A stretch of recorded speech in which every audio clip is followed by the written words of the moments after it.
Përshëndetje. Supa është ilaçi më i mirë në kohë virozash, lufton gripin, rrit imunitetin, plot me vitamina. Si fillim, për këtë recetë do të na duhet një qepë mesatare, të cilën do ta prem imët.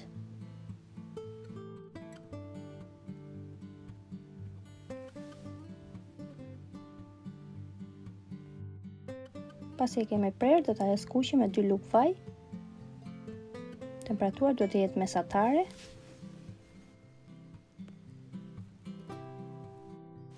Të vazhdojmë ta skuqim duke e përzier her pas here.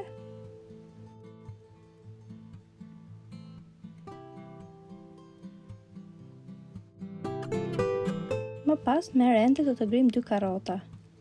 Sipas dëshirës mund të hidhni edhe perime të tjera si patate, kungull e të tjerë. Pasi qepa është skuqur, do t'i hedhim dhe karrotat. Do veprojmë në të njëjtën mënyrë dhe me karrotat, do t'i skuqim për 1 deri në 2 minuta duke i përzier her pas here. Ndërkohë në një tenxhere me pak krip kam zier 3 shpatulla pule, por mund të përdorni edhe pjesë të tjera të pulës, nuk ka problem. Mishin do ta ndaj veç nga lëngu sepse do ta coptoj. Siç e shikoni, mishin po e coptoj në pjesë të vogla. Pasi karrota dhe qepa janë skuqur, do t'i hedhim lëngun e mishit. Lëngun mund ta kulloni më parë para se ta hidhni dhe gjithashtu do t'i hedhim dhe 1 litër ujë. Më pas do t'i hedhim orizin. Për këtë recetë kam përdorur rreth 80 gram oriz. Orizi, siç e shikoni, është i larë më parë. Do t'i hedhim dhe krip dhe do t'i vendosim kapakun duke e lënë të ziejë për 20 minuta. Ndërkohë në një enë do të hedhim 1 vezë, do ta përziejmë.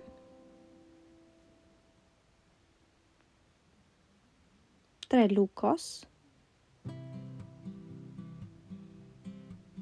Përziej mirë vezën bashkë me kosin.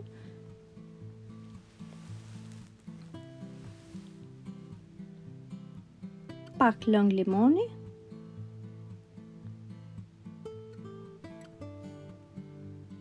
Dhe më pas do t'i hedhim miellin, gjithsej 1 lugë miell.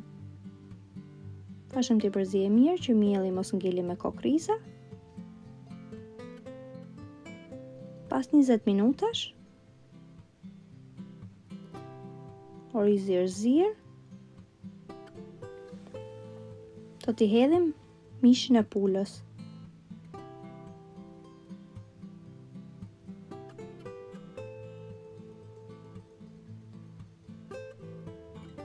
Do vazhdojmë ta përziejmë përsëri.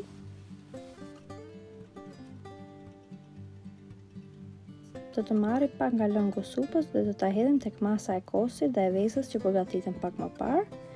Kjo bëhet në mënyrë të tillë që veza mos pritet kur ta hedhim tek supa. Duke e hedhur, duke e përzier.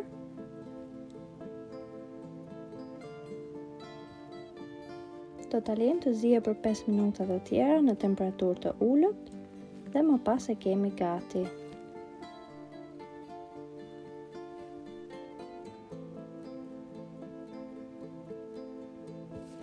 Tashmë supa është gati, do ta servirim nëpër pjata. Kjo supë është për 4 deri në 6 persona. Pastaj varet dhe nga pjata se sa do ta mbushni. Nëse ju pëlqeu kjo recetë, mos harroni të më lejni një koment ose të më bëni një like. Dhe pse jo ta ndani me shokët tuaj.